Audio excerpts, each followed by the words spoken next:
Welcome to today's case file, Hidden in Plain Sight, the Fight Against Human Trafficking.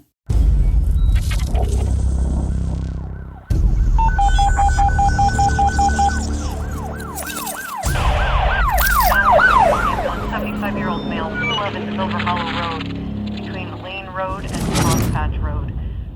Welcome to Body of Crime, your go-to true crime podcast, where we plunge headfirst into the gripping world of criminal mysteries. Join your hosts, Jose Medina, Crystal Garcia, and Alicia Anaya, as we deliver the full stories, immersing you in the heart of each case. With spine-chilling cases, in-depth analysis, captivating interviews, and a comprehensive examination of the evidence, embark on a thrilling journey with us as we explore bone-chilling cases from around the globe. Whether you're a seasoned true crime enthusiast or a fresh face in the genre, we guarantee to keep you on the edge of your seat. So put on your detective hat, grab your notepad, and get ready to dive into the thrilling world of Body of Crime.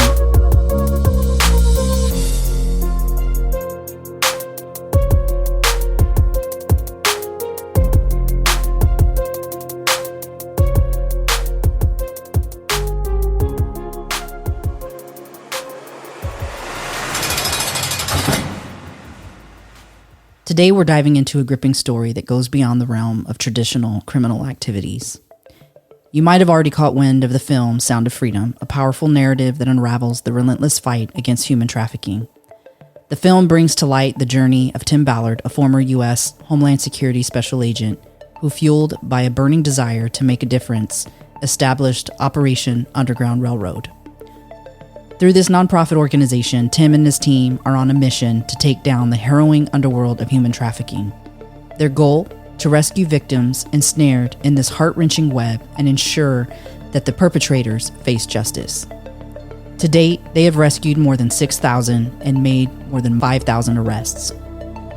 Operation Underground Railroad, often referred to as R, is on the front lines of the battle, orchestrating covert operations to save those caught in the clutches of human trafficking. Their primary focus is on rescuing the most vulnerable of victims, children, who are tragically susceptible to exploitation. By collaborating with law enforcement agencies across the borders, R aims to dismantle trafficking rings and liberate those who have been cruelly enslaved. This is no small feat. Their work involves a blend of intricate investigations, shrewd intelligence gathering, and meticulously coordinated operations. But this isn't just about crime. It's about confronting staggering global issues. Human trafficking isn't just a statistic. It's a heart-wrenching reality that affects millions of lives and fattens the wallets of criminal organizations to the tune of $150 billion annually. The concept of humans being reduced to commodities, subject to forced labor and sexual exploitation, is a chilling and deeply intricate problem with 25 million trafficking victims around the world today. In the shadows of this darkness, it's crucial to spotlight the tireless efforts of organizations like Operation Underground Railroad and individuals like Tim Ballard. They're unsung heroes combating the scourge of human trafficking day in and day out. Their dedication not only brings hope to survivors, but also casts a piercing light on the urgency of this issue. So join us as we delve into this true crime narrative that transcends the conventional, reminding us that the fight for justice comes in many forms.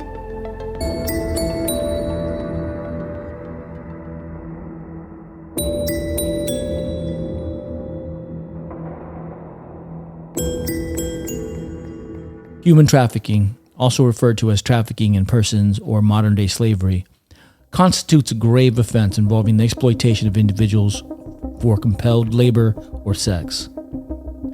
The diversity among trafficking victims defies any single categorization, transcending lines of race, color, nationality, religion, disability, age, gender, sexual orientation, gender identity, socioeconomic status, education level, or citizenship. This reprehensible crime extends its reach to anyone below 18 engaged in commercial sex, even if seemingly consensual, employing means such as force, deceit, or coercion. While the characteristics of human trafficking victims are diverse, perpetrators commonly target those who are vulnerable due to poverty, unsafe living conditions, or aspirations for a better life.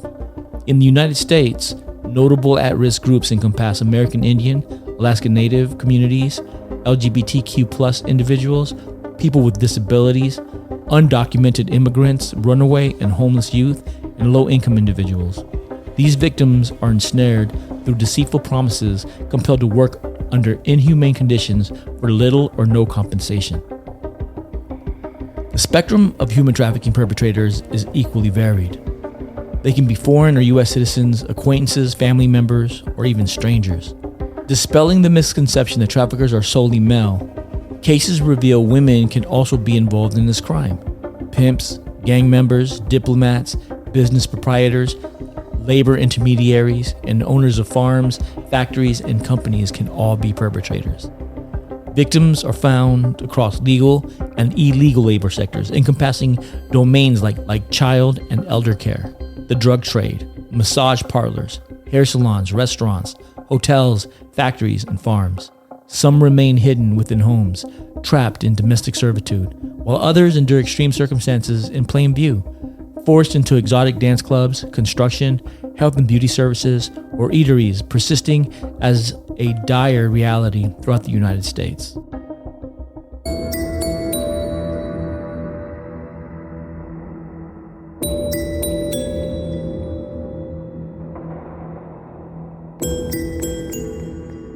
Today, we are joined by Stefano Aguilera, a distinguished expert in counter-trafficking from TxCTI. Texas Counter-Trafficking Initiative performs investigations to assist families and law enforcement agencies in the location and recovery of juvenile victims and commercial sexual exploitation.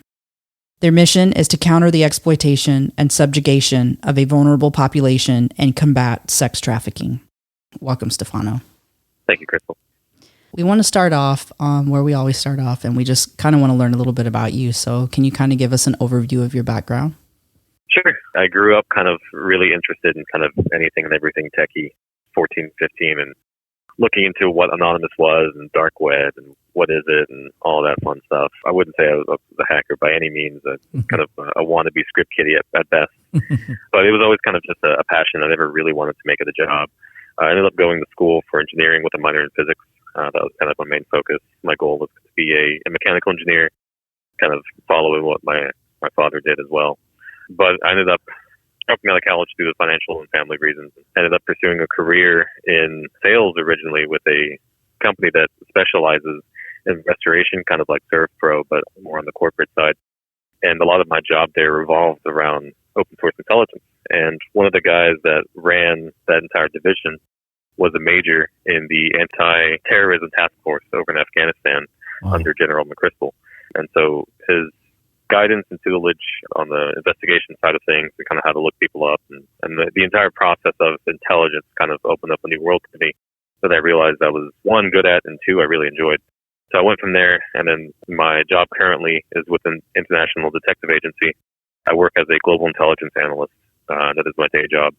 And on the free time, I run my own business that's more related to software development, kind of in the financial field, stocks and such. But all of my volunteer time is spent doing TxCTI, and I lead any and all technological efforts on the team. That's awesome. That's really cool. What kind of motivated you to pursue working with TxCTI and combating human trafficking? What kind of drew you into that? Oh, so that's a kind of a long, fun story. I guess it began kind of when I was in college. We had a visit from the International Justice Ministry, IJM. They had kind of a presentation on trafficking in Indonesia and India, child trafficking, sexual exploitation, labor trafficking. All that was very interesting to me. And there's only been a few times in my life where I felt in my gut that this is something I need to do. And every single time I've been right about that. One of those was when I met my now wife. I said, that's the woman. But I've only felt that feeling a couple times in my life, and I followed it. And it was always kind of in the back of my head that this is a fight that I need to be in. And so once I came back from college, my girlfriend at the time, now wife, introduced me to a nonprofit here in the Houston area whose entire focus was on prevention, knowledge, and that sort of thing. That's what they share. And I joined them. They did outreach. It was a religious group. And so at the time, I thought that was the best fit. They had a lot of volunteer positioning. So joined in with them.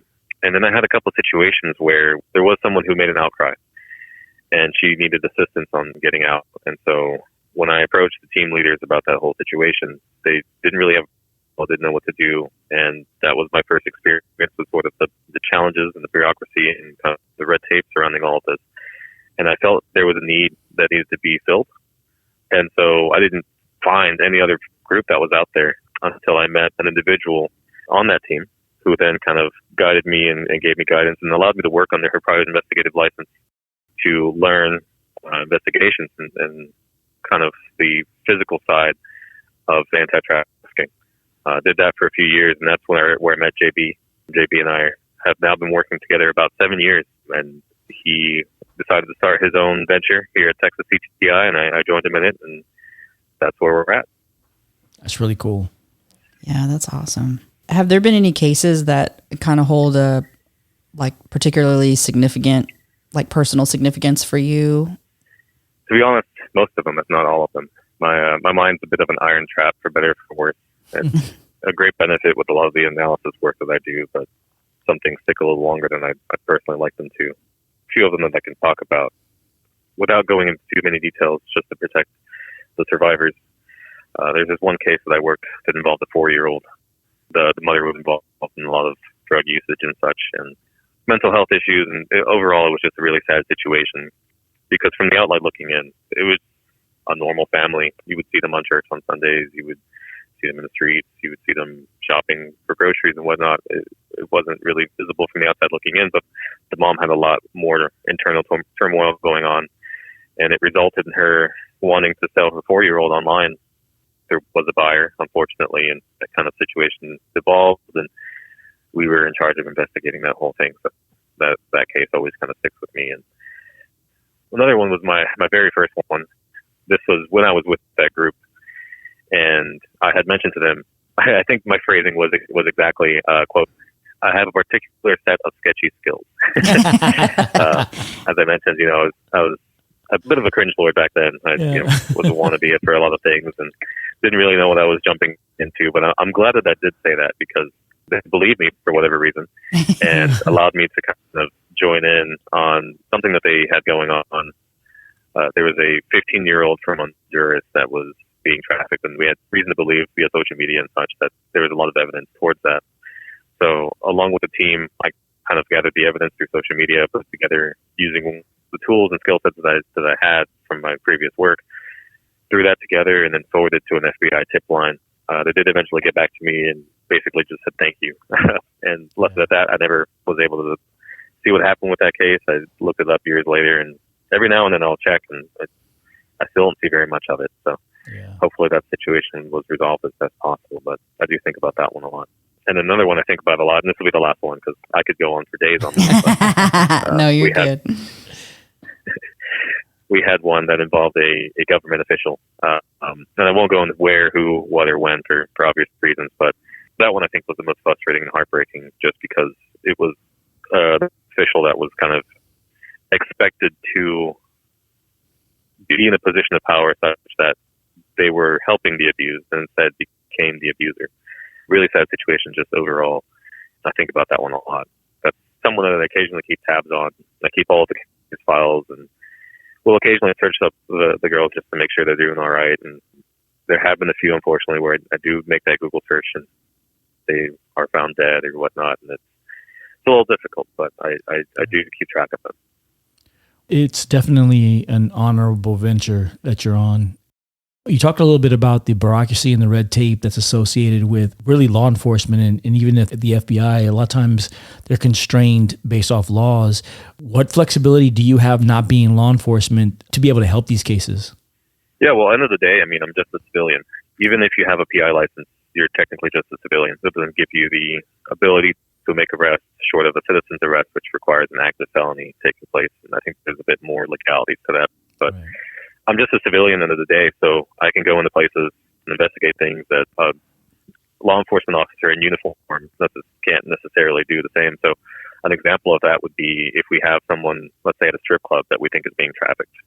A uniformed officer can't walk inside the strip club and be like, hey, are you being trafficked? But we can walk in, we can play the part, we can use a little bit of social engineering, make friends with the manager, talk to the girls, that sort of thing, kind of fit in and gather information that way. And that's not really something that law enforcement can do. Right. We also can just look into people for no good reason. It's not necessarily illegal to use open source intelligence to find things out on people, track through social media. You can make burner accounts. You can even use real accounts to follow the girls, follow the traffickers, keep an eye on them, especially if they post publicly. Right. Law enforcement a lot of times doesn't have the resources, the time, the assets necessary to dedicate tracking down someone to that extent, especially if there's no proof of anything happening. A lot of times for law enforcement to get involved, there's that sort of requirement of, well, we know this person has immediate harm or threats have been made, there's proof of that.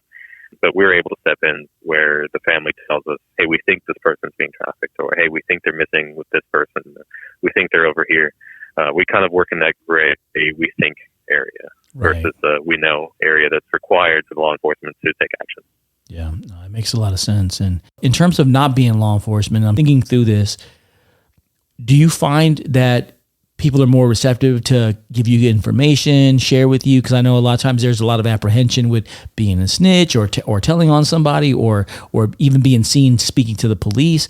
Do you find you're not being tied to law enforcement gives you a little bit more access to people and to information?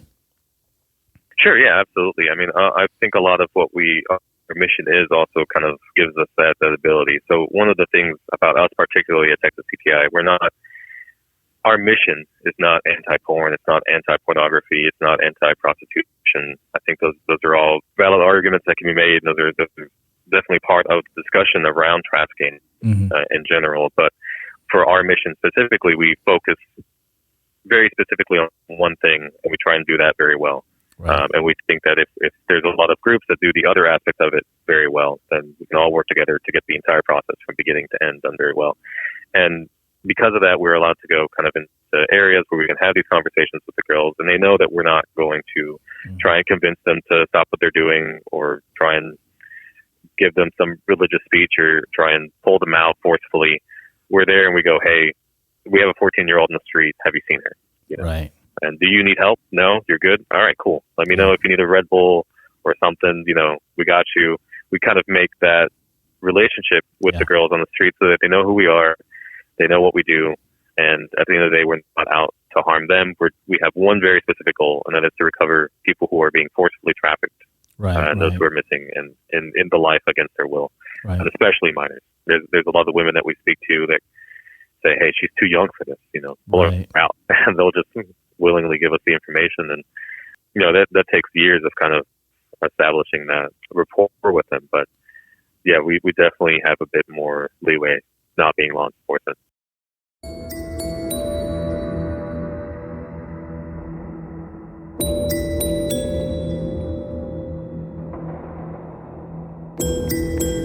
Recognizing human trafficking is paramount in our collective efforts to combat this heinous crime.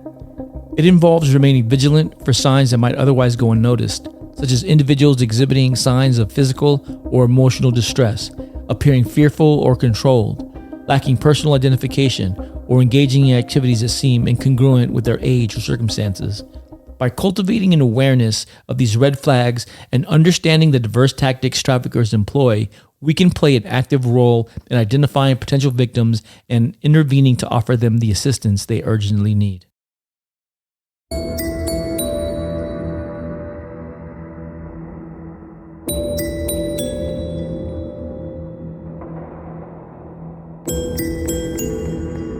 You made one comment earlier about it's not what do you think it looks like. And I think that's very true. I think people have a perception that trafficking looks a certain kind of way.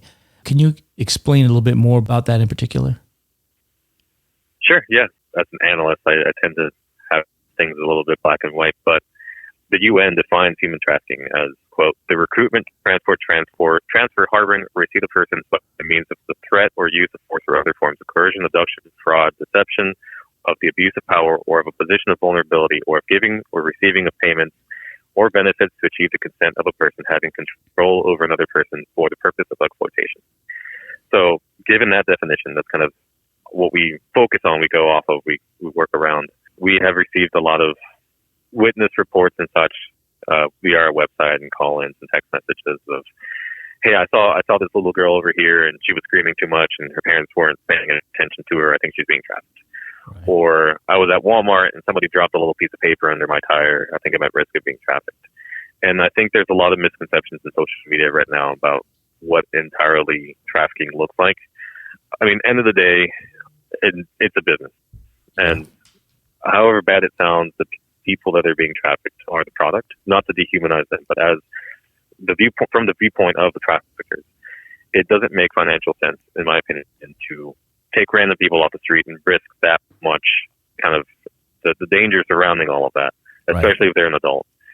You know, the argument can be made for minors having a bit more of a, I hate to use the term market, but I guess essentially that's what that is. There's a bit more of a niche want for that sort of thing. But of all the cases that we've worked in the last 4 or 5 years, I think 3 of them have been proper abductions. Right. Typically what we're seeing is that it's someone that they know, or it's the relationship that kind of devolves. If you've ever watched the movie Requiem for a Dream, I think that one very accurately depicts kind of a poor relationship that devolves into, a lot of drug usage and a lot of the somewhat voluntary beginnings that trafficking sometimes has. Not saying that trafficking is voluntary at all, but it does look a little differently than just getting kidnapped off the street, shoved into a jail cell in the basement somewhere, and being forced to provide certain services to strange people. I think that's important to know, because I think everyone thinks that they'll recognize it when they see it because it'll be obvious, and it's really not obvious. I know we did a case on the Serpent 13, and in that case, their mother was trafficked by their grandmother. So sometimes it can be family trafficking, and a lot of people don't realize that. It can be internal in your family.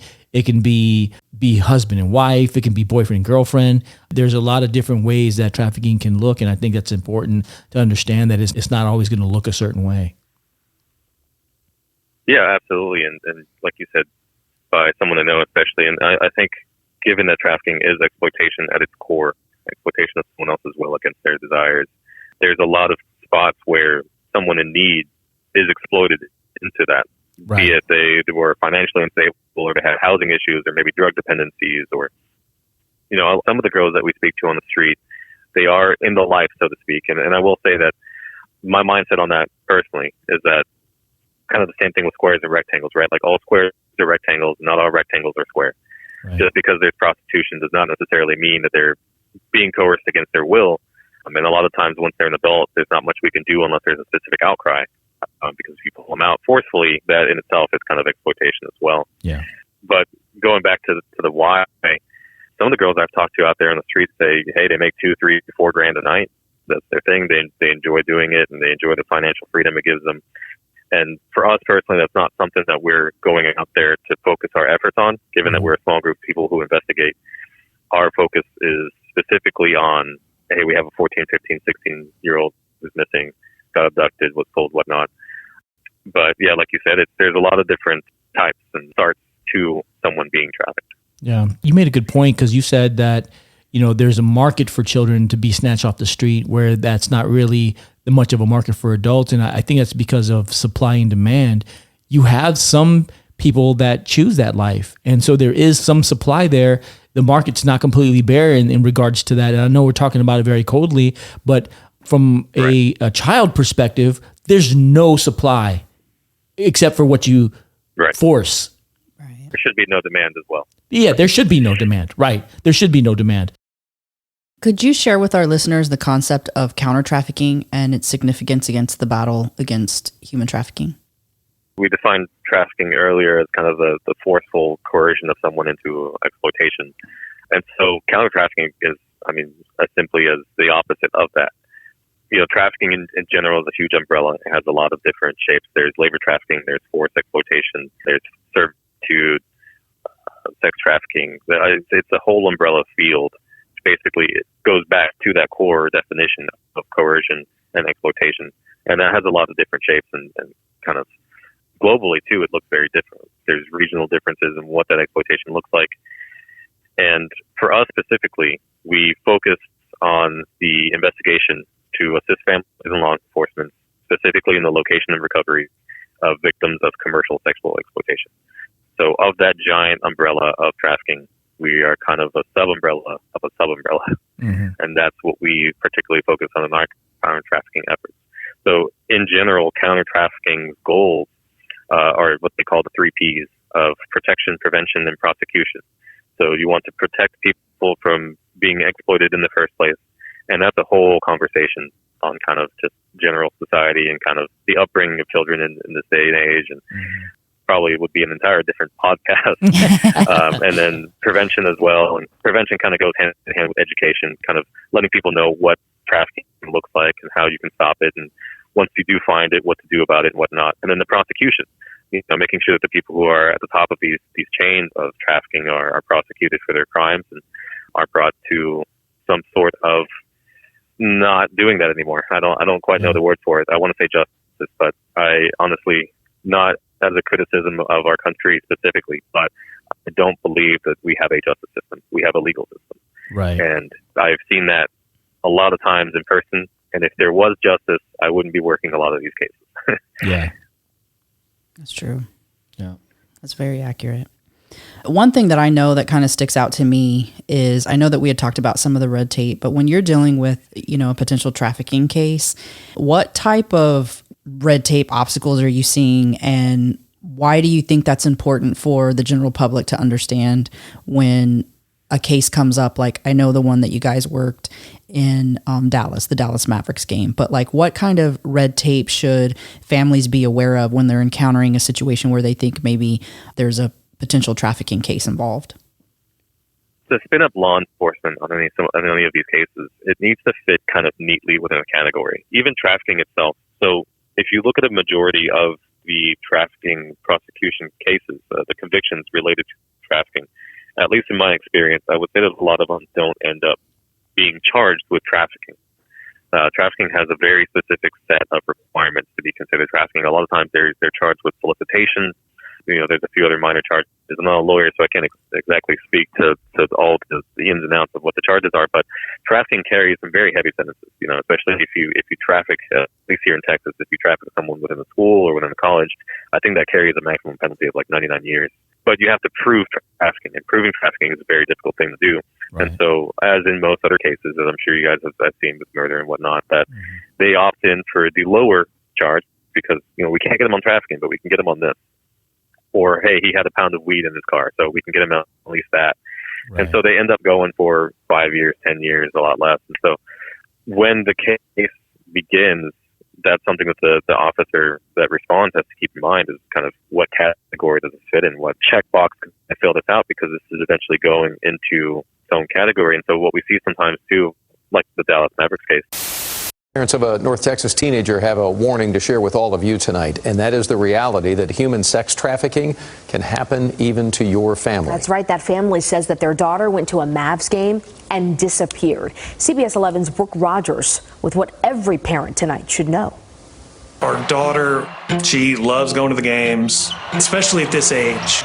It should have been a night of cheering and celebrating the Mavs win over Portland. But Kyle Morris's 15-year-old stepdaughter left for the restroom and never came back. I kept looking over my shoulder towards the entrance to our section to see if she was coming back in. Surveillance video showed the teen in this garage near the AAC, leaving with an unidentified man. It would be another 10 days before she was found 200 miles away. The family's attorney tells CBS 11 the teen was lured out of the AAC under false pretenses by a sex trafficking ring. Bianca Davis, CEO of anti-trafficking agency New Friends, New Life, says trafficking typically begins with grooming on social media.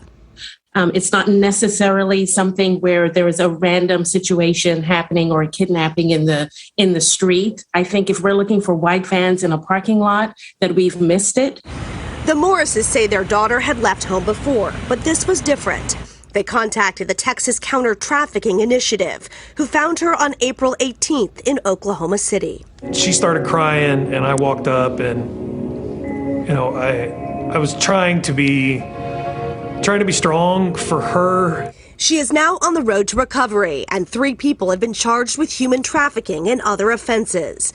Davis wants all parents to know that awareness and open communication are the best defenses. Who are her friends? Where is she going when she's not in school? It's something that is so subtle, and we really have to have our antennas up before a moment like the Mavs game happens. They reported their child is missing, and because she got up and left voluntarily at the beginning, right? So she was in the stadium, got up and left with the person. The technical terminology or the technical category for that situation is a runaway. Right. And so the minute that you put that sort of title on it, it falls in an entirely different category. I mean, basically they look at it and they put it in the back of the drawer and they're like, all right, if we find them, we find them. If not, what, it's just, it is what it is. And that's no fault of them necessarily. They only have so many resources to chase down runaways as well, because you do have runaways and people come back. You have runaway adults that just needed a day or two to themselves or whatnot. They'll come back. And so law enforcement doesn't necessarily spend a lot of resources on those situations. And so if they're kidnapped forcefully, like on camera, that's a different situation, but that doesn't really ever happen.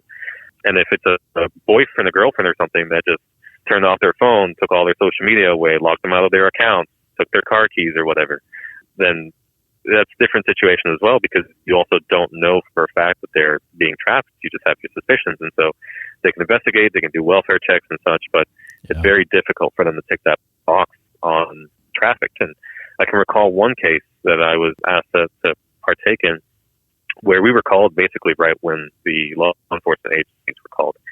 And in this particular case, this girl was walking along the street and some friends from school that she recognized pulled up. And they asked her to get in the car because they were going to this party or whatever. And so she jumped in, cool. And then the parents didn't hear from her in like a day. Turns out they had taken her all the way to San Antonio and kind of gone about. It wasn't just the party. I'll kind of just leave it at that. There was a bit more to it involved. And so because she had voluntarily gotten in the car, they wanted to file it under runaway. But the responding officer, great officer, will always sing his praises. It didn't sit well with him. And so he was like, what can I do? And so he called the sergeant, had a conversation with the sergeant, and the sergeant said, okay, we'll call homicide. So he called homicide, and homicide, I will remember this moment forever. He had the phone on speaker for whatever reason. He was speaking with the family so that they could also hear kind of what was going on. I don't know if that's SOP, but that's what was going on. Yeah. And he was talking to homicide and said, hey, we have this missing girl. This happened. My sergeant told me to call you. Homicide goes, is she dead yet? Wow. In front of the family on speaker. And the whole thing was just, I mean, and I don't necessarily blame them, right? Because they have their jobs that they do, their investigation, their role. And so, for them, it's like, okay, is this person dead? If not, why are you calling me? Right. And so they were like, okay, call missing person. And so then he called missing person. And it was just this huge runaround of no, call this person, no, call this person. And there's not a lot of resources. So ultimately, we ended up helping him kind of run down the license plates on the vehicle and calling it was a rental car. So chasing down the rental agency and see who owned it and yada, chasing it down, locating it and so on and so forth. And we ended up getting it recovered in coordination with local law enforcement in that town that they ended up going to. But it's just one of those things where the officer said that he had been on the force for 20 some years and he had never seen such a runaround. And honestly, I see it happen pretty often. I mean, and it's to no fault of anyone. It's difficult to categorize some of these things. There's not really a division within law enforcement that investigates maybe cases, that's just very time consuming. It's a system. And when the problem doesn't fit the system perfectly, there's a gap. Who handles this? And I think it's very interesting because you said, a runaway versus a kidnapping. Well, that's a crime versus a non-crime. A runaway is not even a crime. A crime hasn't even been committed yet. So of course they're not going to expend a lot of resources on a runaway. They're going to wait to see how it, like you said, how it turns out. I think Crystal asked me too why it was important for people to know kind of about these kind of the red tape surrounding all this. And one of the things I'll say too is in my experience of speaking with the parents, which honestly sometimes speaking with the parents is more difficult than the actual work. Yeah. I mean, that's your child, and there's a lot of emotions involved. It's really difficult to kind of present things logically when your 15-year-old's out and you don't know where they're at. But the thing to note too is, I'd like to think that a lot of law enforcement officials are also frustrated by that and that they want to help. And so being able to present the information in such a way that it's not just this hodgepodge of throwing data at them, because that's usually all that we do. Is we walk in there and there's already information that needs to be, we may look up a couple things here and there, and I'm no Google ninja. I have slightly above average skills, I would say, but we piece some things together, put it together nicely, and make an organized report and go, hey, here's the facts, here's what I know, here's what I don't know, and here's what we need to know.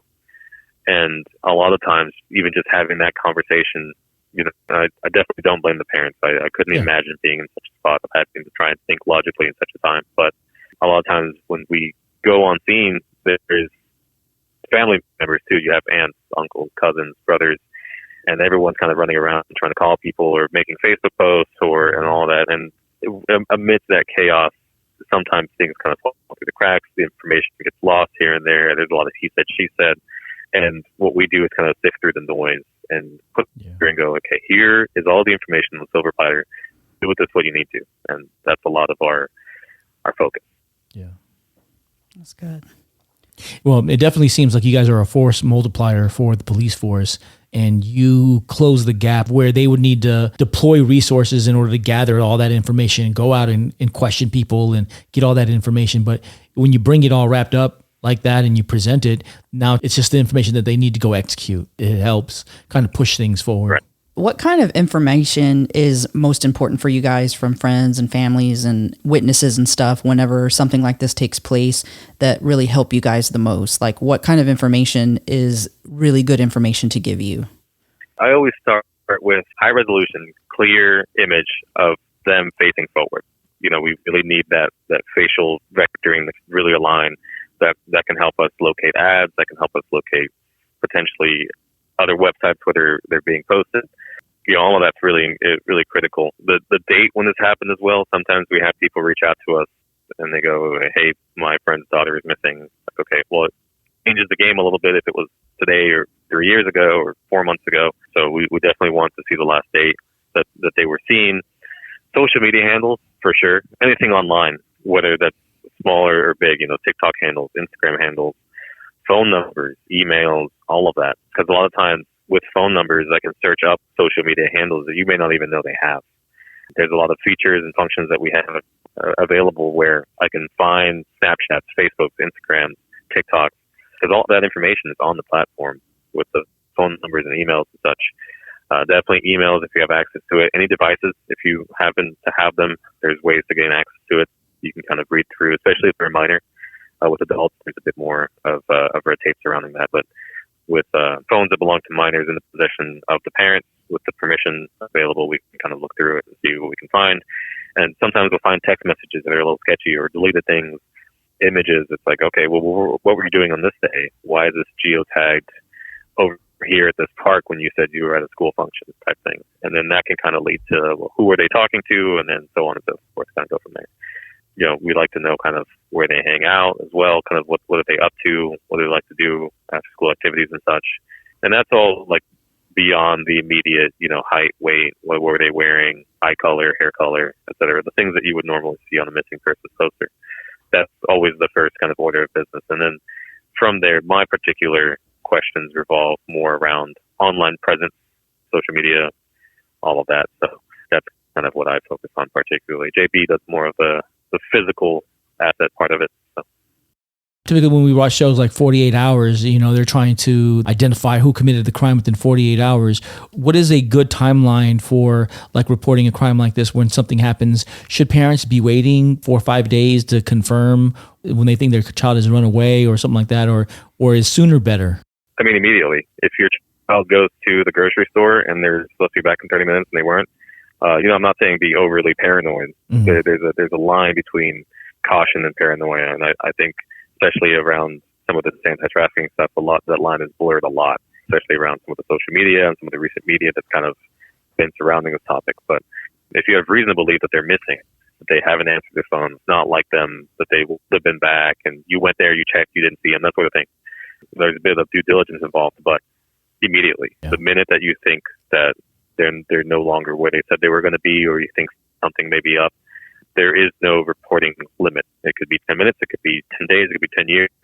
you can file with the police department, at least that the initial missing thing. If the officer shows up and you're filling out the paperwork and they show back up, officer just goes, all right, cool, have a nice day, right? Like no harm, no foul, no issue. Right. You thought something was going on and it's fine.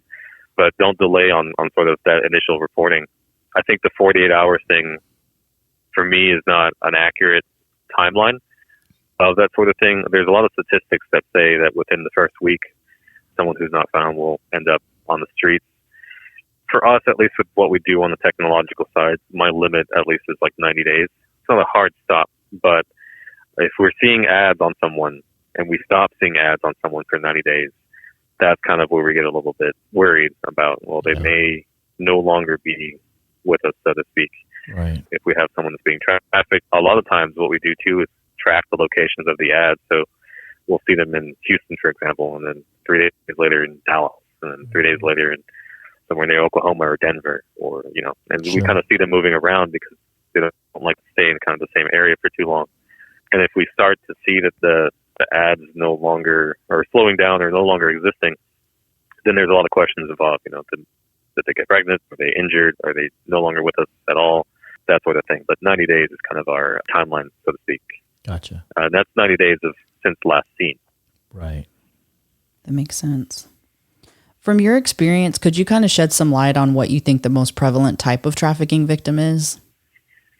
It's mostly just people in need, honestly. I know that trafficking has kind of this tap of being this thing, this giant organization that's snatching people off the streets and doing all of that. But I think mostly it's people in rough financial situations, people that have possibly unstable housing, they're unhoused and that sort of thing. And the type of victim is a person who is exploited by someone that they know or they think they know most of the time, at least in my experience.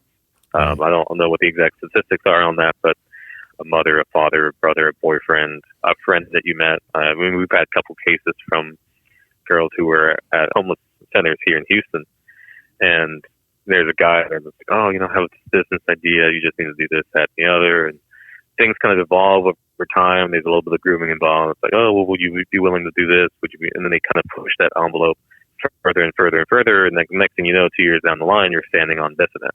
Right. And it's just one of those things where it's sad, really, because it's not always an immediate thing.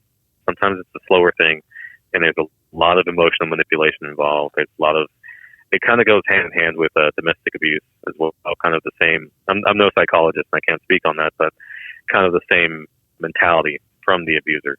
Yeah. Using the same kind of mental tricks to gaslight people into thinking certain things, or making them feel like, well, you can't survive out there on your own. You need me. You need to be doing this, you know. Yeah. Or you have a child now. What are you going to do? You can't go to school. And sometimes, too, the system isn't kind to people stuck in that. So if, at least down here in Houston, I can't speak about any other states. It's probably Texas-wide as well. But if you're out on Bissonnette, which is one of the major streets down here, and you get arrested for prostitution, well, that's a felony. So now you're charged with a felony. And let's say you don't have any educational background, you don't have any work history. So you get out, make your bond or whatnot, and like do your bail. You get out, and it's like, okay, well, now I'm hungry. I need to pay rent. I don't have a job. I can't get a job because there's a felony under my name. You know, I don't have any education to fall back on, because a lot of times there's that involved too. And so what do you do next? You know, the one thing that you've been doing this whole time to get money, and a lot of money at that. Right. You know, quick cash, and then, you know, you could work a week and make $10,000. And so when you have children, you have bills to pay. I mean, that's just the reality of the world.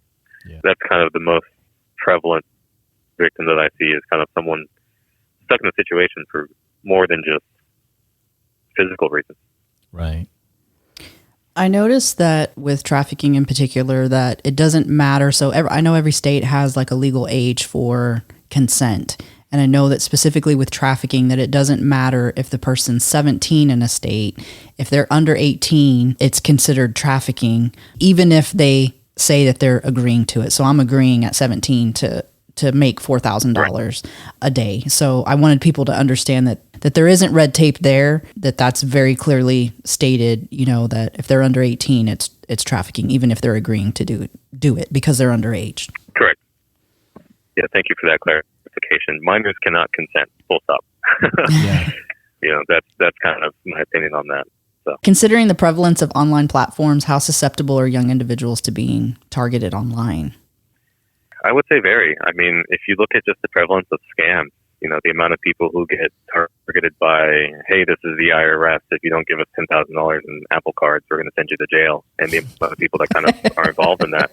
If you kind of think of that just in general, the lack of knowledge surrounding technology, I would say very prevalent. And it's just general exploitation of people, right? Regardless of what that looks like, whether that be scams or phishing or social engineering at its core. And I think the interesting thing with younger individuals too is, at least with older individuals, technology wasn't around when they were in their prime, so to speak. And so when it did come around, there's a lot of older people that don't know how to print PDFs and don't know what a Tor is or why does this internet have an onion, that sort of thing. And I don't blame them. I mean, it's different times. Things move along very quickly. And even for people who are in that field professionally, it takes a lot of effort to actively keep up with this field. I mean, it's changing day to day, Yeah. I mean, and that's an entire conversation on tech as well. But I think the interesting thing for younger people is that they have this weird mix of knowing a lot and not knowing a single thing either. So you have, toddlers that are able to use an iPad better than a lot of adults that I know. So but true. at the same time, not a lot of them have the knowledge of, well, why does this work the way that it does, right? Right. I have a younger sister. She's in that sort of Zoomer age, you would say. I mean, she has all the apps, TikTok, Snapchat, Instagram, and whatnot. And I do too to try and keep up, but I don't care much for social media because it's kind of my day job. So I don't use it for enjoyment. I can't stand it personally, but she's very familiar on how to use it because all these interfaces are very user friendly. It's very click, tap, this, that, and the other. But the underlying knowledge of what is phishing, what is social engineering, when you click this link, like they can see your IP, that sort of thing. And I would say on top of that, the normalization that society has had over the last few years of being okay to give up your data. People don't read user agreements anymore because they're 50,000 pages long. And it's like, hey, you want to use this app? That's cool, but you have to give us, $5 a month to your firstborn and all of your data for the next month or whatnot. Yeah. And so all of that is very easily exploitable. And that's just in general with technology. That's I suppose, a broader conversation going on. But specifically as it goes towards trafficking, those are just tools, just as any other tools. I mean, trafficking's been around for forever. And if you have more media and more tools to do whatever it is that you do, you're going to use them. If you look at financial scams, they have more tools nowadays. Everyone's starting a stock app. So there's scams there. If you're looking at sort of the whole field of technology makes it very exploitable for good and bad purposes. And so in the professional terminology, it's like threat actors, I suppose, but these traffickers are using these tools just like any other. So they're just as susceptible as anything else. And the added bonus to social media is that it's essentially anonymous. Yeah. I mean, I have a lot of accounts where I'm, a cute teen from Oklahoma or whatever. Right. And I have guys who reach out to me and they're like, hey, here's my number, text me up or whatnot. And it's like, well, now I have your number. Thanks, bro. Yeah. But it can be anyone. You could be a 50-year-old man and pretend to be 14 online. And the anonymity that comes with being online goes both ways. And I'd say that it's easier to target people online than in person because a lot of people in person knows what like danger looks like. You have someone walking up to you too fast with their hand in their pockets or that sort of thing. You're kind of on edge of am I going to get stabbed, shot, whatnot. You're kind of prepared for that in the physical environment, but not a lot of people know what that looks like in the online environment. That's a lot of education that's needed, and it's continuing education because the minute that you learn something, the field changes again. Yeah. And there's a new app, there's a new tool, there's a new whatnot. So I'd say pretty susceptible. But everyone is, I would say, just in general, from like a cybersecurity standpoint. What would you say is the app of choice for people looking to try to traffic others? What would be the app that you would think would be used most? I've seen a lot of Instagram. Yeah, I've seen a lot of Instagram. Twitter is not really the place for that sort of thing. I mean, Twitter is more like for advertisements for other things, but Instagram DMs, because you could be set to private. A lot of lot of people have what they call a Finsta, right? So you have your main Instagram, which you have your mom, your grandma on for sharing vacation pictures. And then you have your Finsta where you follow like your drug dealer and whatnot. And so a lot of people have different accounts. And so they use sort of things. Conversations can then be taken to WhatsApp, Telegram, Signal, and those are just the ones I know off the top of my head. But there's a lot more. There's hidden calculator apps and such that end up being file folders. I've seen Discord pop up a couple times, so it could be used for kind of grooming within schools, where you have one person who runs the Discord server, and then it's sort of like, I don't want to say like a gang initiation type thing, but there's like an expectation of like, okay, well, if you join the server, you have to be cool with the things that go on it and that sort of thing. Sometimes a lot of like sexually explicit images are shared, and it kind of normalizes that like, hey, no, like this is cool, your turn, and that sort of thing. And it kind of just evolves from there. But mostly Instagram. I mean, a lot of the conversations that we deal with, at least on the day-to-day, go through Instagram. I haven't seen very many things, at least in my experience, go through dark web, that sort of things. A lot of people aren't technologically advanced enough to kind of go through that. And dark web's a very specialized market as well. If you're jumping on there, you probably are looking for more of the child-oriented stuff, but in like the extreme case. So that would be 4-year-old to 10-year-old type thing. Right. And that's not that's a super niche market with, again, speaking coldly about it. I don't want people to think that, using the term market means I'm dehumanizing anyone in particular, but that's just how the traffickers look at it. It's more of a niche thing. So people aren't getting 4 to 10-year-olds off of Instagram, at least in my experience. I don't work DOD or DHS or FBI, so I can't speak to that, but I haven't seen any of that. For families that are facing situations that might necessitate your organization's services or similar support, what advice do you offer? And what guidance would you extend to law enforcement professionals in such scenarios? So if anyone's needing help, definitely reach out. We've had all sorts of people reach out, and I do my best to kind of respond to the messages. Those, whenever you go to the website and send a message on the form, that comes directly to me and to the team via our phone, so we get pop-up notifications about it. And when I read it, if it's something obviously immediate, we'll reach out to them and recommend they reach out to the immediate authorities first, since we're not law enforcement. But if it's something on the investigation side, something on the image searching side, looking for ads across several cities, that sort of thing, we'll definitely do our best to help. And if we can't, then we also know a lot of other nonprofits in the area who can help. It's not exclusively just the recovery. I guess going into a deeper rabbit hole, so to speak, on that, there's a lot of facets to trafficking, right? So there's the prevention process, which is kind of the education a lot of people do and kind of outreach.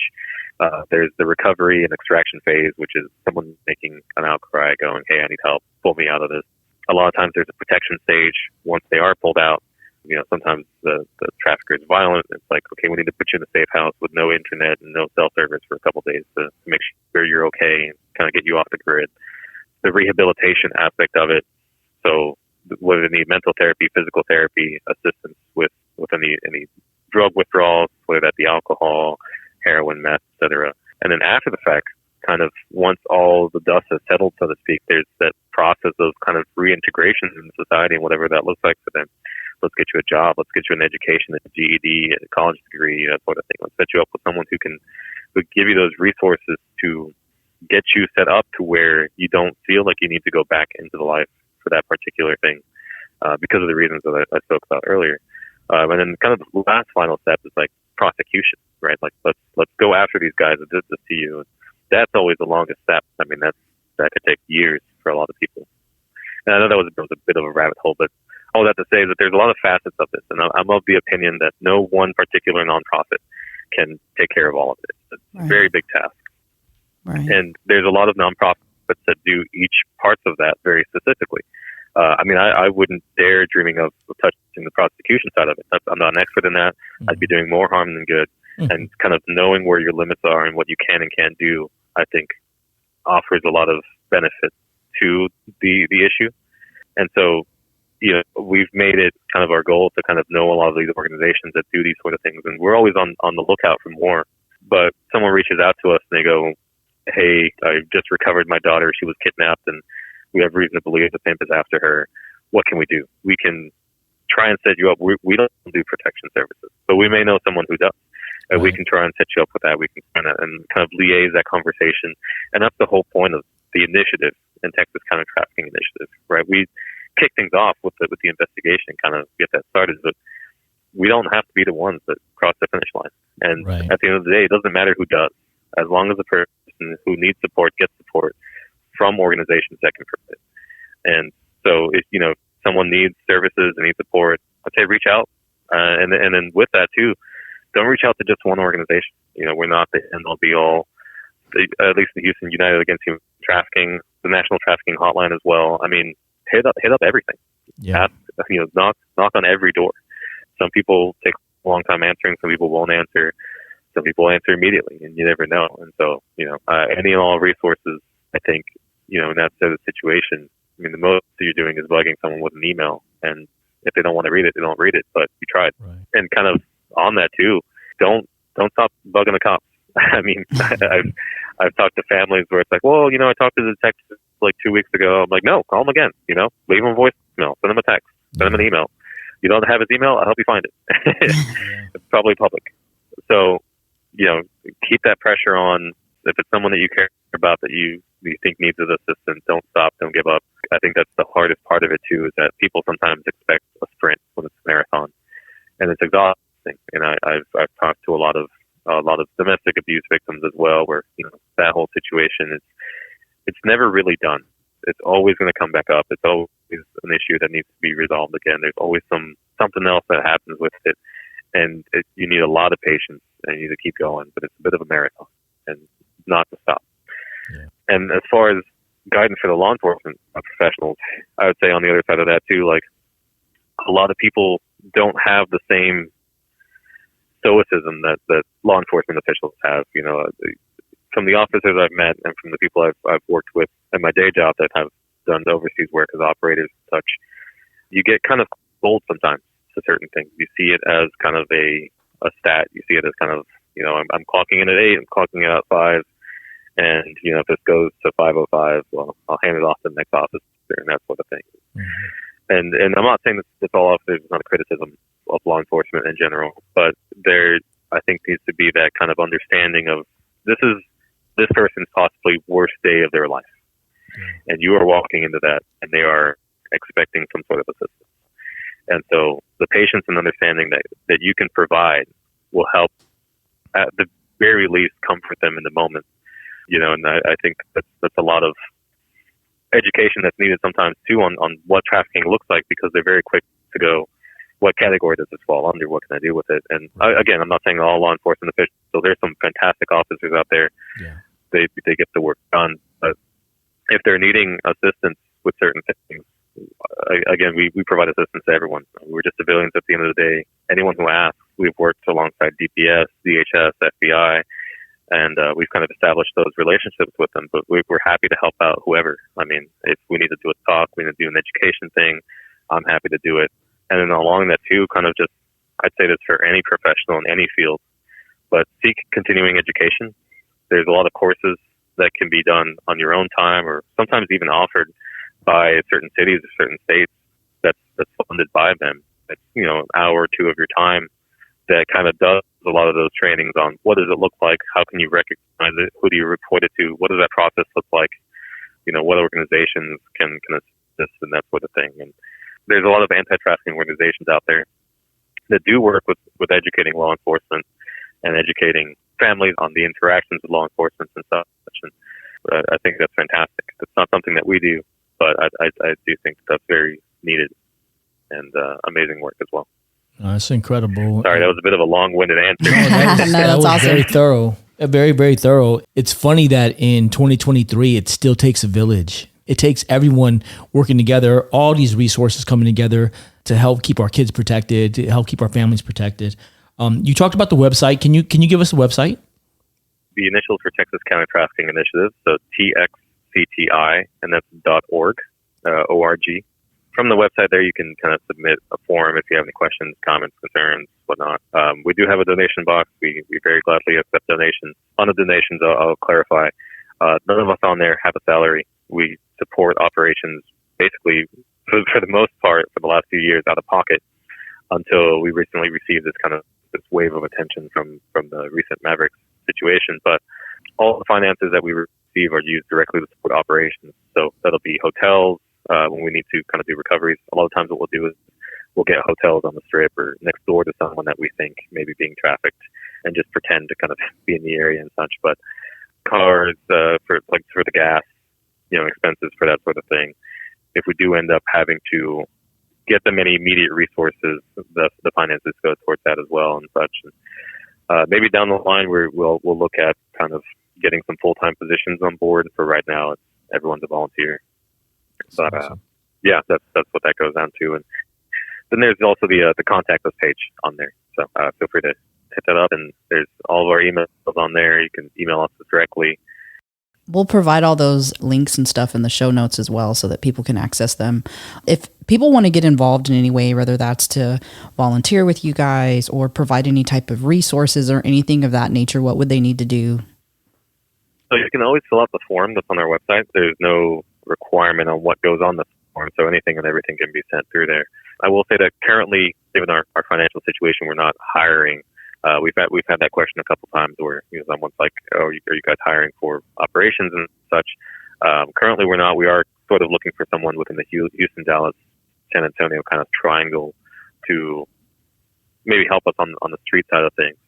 But I'm also kind of starting up a team of dedicated cybersecurity, open source intelligence, and military intelligence professionals. It's a bit of a new venture, and I'm kind of playing it by ear as I go. But essentially, we have a server full of these people, and what we're doing is gathering cold cases and active cases that we get invited on, and crowdsourcing the analysis work behind it. Anything and everything that we can kind of put together, and then kind of packaging it nicely and giving it to the appropriate authorities. So that's a bit of a goal that we're starting. But if anyone wants to get involved on that cybersecurity front, OSINT task, they can email me at support, SUPPORT, at TxCTI.org. That email will kind of be filtered into that kind of task. And there's a lot of organizations that are in the anti-trafficking field. I have been told by some contacts that we had in DPS that there's only like 2 or 3 organizations in Texas that specifically focus on investigations. But as far as the education side of things, prevention, outreach, there's a lot of groups. So spend a lot of time there. Reach out to them as well. I'm sure, like anything in this whole field, like I mentioned earlier, there's so many aspects of the trafficking and anti-trafficking process that anyone can do something, Yeah. And like you said, it takes a village. So, yeah. Is there anything else that you want to share that you'd like to put out or that we didn't cover? Well, so you had asked earlier, what does trafficking look like? What's the most prevalent type of trafficking victim? We kind of talked about the mental states and the kind of the situations that revolve around people being trafficked. But I wanted to bring up that according to the UN and the few other statistics I saw, I don't have the exact source for them, so I do apologize for those who like sources. But the majority of trafficking revolves around forced labor, that being child labor, migrants, and specifically in farms and factories. And a lot of times there's also, the massage parlors and stuff. And so I think at least in the U.S., a lot of the labor trafficking statistics are probably misrepresented. And I only say that because sex trafficking is more visible. And so a lot of the sex trafficking statistics that we have come from people reporting into the National Trafficking Hotline. But labor trafficking looks very different, and it's just as bad because you're still coercing someone into a forced situation. But a lot of the times, they lead somewhat normal-looking lives. They may have children, they have cars, they have phones. It's not something that from the outside looking in, unless you specifically know the situation, they would show. And sometimes, too, with those who are minors working in farms and factories. As we've seen recently in the U.S., there's been a few articles on some companies getting hit with severe fines for all that. If you're 14 and you're the only source of financial resource for your family, you're not really going to go out there saying that that's what you're doing, because then that's going to get shut down and now your family can't eat. So I eventually want to kind of expand into labor trafficking, especially down here in the South, farms, factories, kind of the forced labor that comes up from Honduras, Guatemala, El Salvador. A lot of that, I think there's not enough conversation around some of the trafficking around that. And I would like to bring that a bit more to the forefront. in my opinion, it's right up there with coercion. Yeah. And so a lot of people don't self-identify that they're being trafficked because they themselves don't know that that's necessarily what the title is behind it. Right. Yeah, that's true. Yeah, I definitely think that education's a big gap in that arena for sure. Yeah, it's definitely difficult, especially socially. How do you start those conversations sometimes, too, especially with people who are wanting to just make their way one way or another. When you're in violation of a law or you're breaking a law, even being in the country, and now you're being trafficked, and who are you going to tell that to? Yeah. Who are you going to report it to? I mean, a lot of immigrants are taught to keep their head down. I mean, myself, I came from Venezuela, and we came here legally and all that good stuff. But still, it's like keep your head down. Learn the language, go to school. Yeah. Don't bring attention to yourself. There's a lot of right. Yeah. I haven't even had a traffic ticket to my name. And so you're a unicorn. It's that sort of right. And so it's like a lot of that conversation I don't think is had with a lot of the communities of color, and it's one of those things that I think does need to happen eventually. Obviously sex trafficking is a very important issue, but I think the larger umbrella of trafficking sometimes is lost within the conversation that's currently surrounding a lot of the media and a lot of the attention, just because it's more, I don't want to say it's an easier conversation to have, but there are a lot of nuances within labor trafficking and a lot of money. I mean, there's a lot of people who benefit very well from underpaying workers. Yep. And that's a conversation that I think a lot of people are not ready to have either. And I'm not going to have that anytime soon. So Crystal and I, we owned a business where we were challenged with other businesses not hiring their labor above the table. And so that really made things challenging for us as a business trying to do the right thing, competing against businesses who are doing the wrong thing. You can't compete. You just can't compete. Right. Yeah, one of our biggest competitors was bringing people in from out of the country. And what they would do is they would house them in different areas. And in a house, they'd put 20 guys in there, and they would work out of that house. They'd pay them real low. Yeah, exactly. And that's trafficking. I mean, by the definition that the UN has of coerced labor, I mean that is trafficking. That is 100%. And that's a difficult conversation to have. Yeah, because like you said, there's so much money behind it. And it's like how do you compete with? Well, people don't want to pay $20 for a basket of strawberries, right? Mm-hmm. So it's like there's this conversation around kind of the economy and a lot of stuff. And I think as a country, we're not necessarily ready for that. And I won't delve into that. Yeah. But I think there's a lot of important conversations around that we have yet to have had. And, I think there's a lot of knowledge on sex trafficking. There's a lot of visibility. There's a lot of education, and that's great. I'm all for that. But I also would like to eventually expand into capital T trafficking. Yeah. And what that looks like. I mean, you have people coming over from China, Japan, South Korea too on false premises of work. And they come over and then they take their visas, they take their licenses, and now you can't leave. Mm-hmm. And so you have a job, you have a house, you make money, but you can't leave. And so that you're indentured. From a definition perspective, that is trafficking. Yeah. And you are coercing someone to forced labor. And, I think it's more difficult to spot, which is why I think it's a little bit underreported and why it's not as prevalent as in the conversation now. But that is something that is kind of, I don't know, something I would like to eventually tackle. Yeah, it sounds like another podcast sometime in the near future is what it sounds like, Stefano. You have a lot of good information and you're sharing a lot of good points. And I think this is things that people need to hear. Just in the conversation what you were just having just now, something clicked in my mind. There was a guy from the Middle East that was working in a cell phone office, and he said he couldn't quit that job until he had worked there for so many years. And just now, that was just clicking in my mind. I'm like, is he being trafficked? Is he being labor trafficked? Right. Especially in California. I mean, I would imagine that there's a lot of labor trafficking that goes on in California. And that's why it's important to have these conversations, to kind of recognize that and be able to do something about it. And I think to your point, I think that the sex trafficking is very in your face, very black and white wrong. We can all look at that and go, this is wrong. But then on the labor side, it's more gray. It's like, this is, it's not good, but you can't really say that it's wrong. Yeah, they're getting paid, but they're not getting paid what they should be getting paid. Or they don't have the freedom to leave if they want to leave, and that's a problem.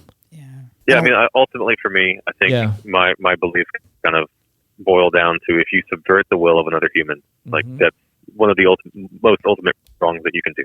Right. Regardless of what that looks like. Yeah. You know, and it's like you said, it's a difficult conversation to have because you're providing, I mean, not providing a lot, but those people have work, whatever that looks like. And so, you know, the impacts on the economy, the impacts on the society, it's a larger conversation that, like I said, I don't think that the U.S. is ready to have. Yeah.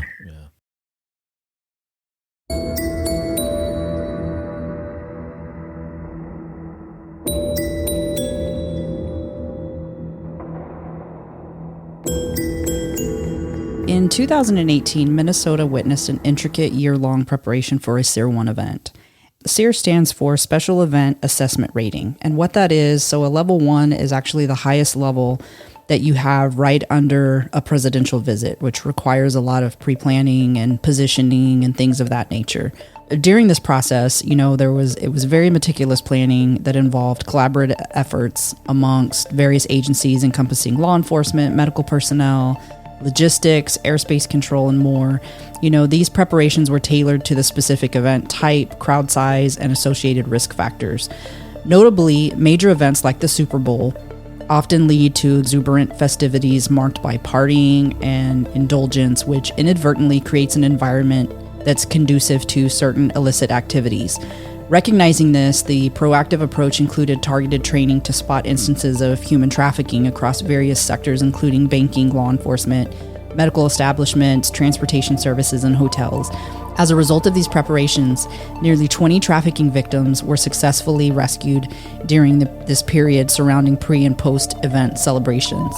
This case underscores the significance of such integrated efforts in combating the hidden horrors that can emerge during large gatherings. And so basically, for those of you that aren't aware of, you know, there's a lot of coordinated efforts that take place. And just to give you an idea, because there was, you know, hundreds of private planes that flew in for this event, capacity for the city of what the city was able to handle was so astronomical that we had to bring in extra law enforcement. We had to bring in extra EMS units in case something medical took place. And all of this is, you know, it requires a very high level of collaboration amongst a lot of different agencies. And based on the size and the type of event and based on the SEER level, indicated who would be, you know, responsible for this event as a whole. In that, you have things like, you know, the Super Bowl has this 10 days of partying up until the Super Bowl event, and then typically there's some things after as well. Because of all the partying and whatnot, we did training with these different places so that they could recognize what human trafficking looked like, and there was a lot of people that were rescued during that time frame. So just things for people to be aware of. I think nowadays there is a lot more training going in, especially where people are going to encounter human traffickers, such as airlines, such as hotels, such as ride shares. Like, I think it's really important that we continue with these trends, and maybe these service type of functional jobs or locations like the hospitalities and transportation businesses need to continue to push that level of training to identify, because we don't always know what trafficking looks like. We assume we know what it looks like. We think it looks like A, but it can look like A, B, C, or D. So I think it's really important to continue to push that education. Stefano, we really appreciate you coming to the table today and speaking with us about human trafficking. And it was very insightful. I learned a lot today in our conversation. I think you guys are fighting the good fight. If we can help in any kind of way, whether that's through promoting your efforts, you know, sharing with our audience, anything that you guys have going on. Well, yeah, thank you very much. Absolutely. Yeah, you know, any and all help is very much appreciated in this thing. Like I said, it's a fight. I mean, it's a long one too, and it's one that's been going on since forever, and will probably go on for another little bit. So you called it a marathon, man, and that's that's what it is. True. It's a marathon. Yeah, I mean, every time one case is solved, there's 5 more. You know, it's a never-ending thing. Wish you the best success, and yeah, if y'all get anyone that reaches out or whatnot, I'd be happy to, you know, if we can't help them, at least try and point them in the right direction or something, or we'll throw them into that new project that I'm kind of spinning up. So I definitely appreciate y'all's assistance. If you or someone you know is in immediate danger, call 911. We've covered so many cases on Body of Crime where someone said, it looked strange, it felt off, but I didn't do anything. I failed to act. I say that because if your gut is telling you something is wrong, it's better for you to act and be wrong than for you to not act and be right. Absolutely. So we're going to provide some resources in our show notes for you guys. That's going to include the National Human Trafficking Hotline, which is a 24/7 hotline. We'll provide the telephone number and also the webpage. And for human trafficking survivors, a multitude of resources spanning from essential banking services to legal assistance and counselings are available. We're committed to providing easy access to these invaluable resources. You can find a direct link to these comprehensive support services in the episode show notes, or simply navigate to our website's resources tab for more information. That's at www.bodyofcrimepodcast.com. Your journey to healing and recovery matters deeply to us and to everyone else. For cases involving sex trafficking, the primary agency to contact is the FBI. To ensure a swift and accurate response, report any information to the FBI through the hotline at 1-800-CALL-FBI. In situations of imminent danger or urgent assistance, please dial 911 immediately. Should you wish to share relevant information with us, we encourage you to do so via private message. For further information and comprehensive details, please refer to the provided website. Your engagement is essential in the fight against human trafficking. Engaging in the battle against human trafficking encompasses diverse avenues, each making a meaningful impact. Whether you choose to volunteer your time, contribute resources, pursue a role within an organization like TxCTI, offer support, lend your voice as an advocate, or perhaps most crucially, adhere to the principle of if you see something, say something, akin to the military's OPSEC term, your involvement matters. Together, through these collective efforts, we can dismantle the shadows cast by human trafficking and create a safer world for all. We have included some of these in the show notes, and they are also available on our website under the tab Get Involved. We extend our heartfelt gratitude to our esteemed guests for dedicating valuable time to enlighten and empower our viewers and listeners in this ongoing battle against human trafficking.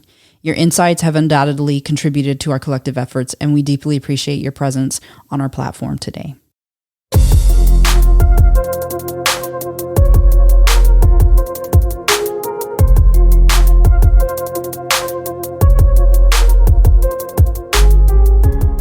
And that's a wrap on today's investigation, fellow detectives. If you found this episode both enlightening and captivating, then please subscribe to our podcast show and our Patreon. Leave a review and hit that like button. Share our podcast with others and engage with us on our website and social media platforms. You can find us on all major podcast platforms as well as our website at www.bodyofcrimepodcast.com, where you can access all of our episodes and bonus content, including valuable resources. By expanding our community, we believe we can make a greater impact in our pursuit of truth and in shedding light on crucial cases. If there's a case that you'd like for us to cover or a personal story you'd like to share, please don't hesitate and contact us through our website. We always welcome your feedback and suggestions. Until next time, stay sharp, and thank you for tuning in to the Body of Crime podcast. Bye.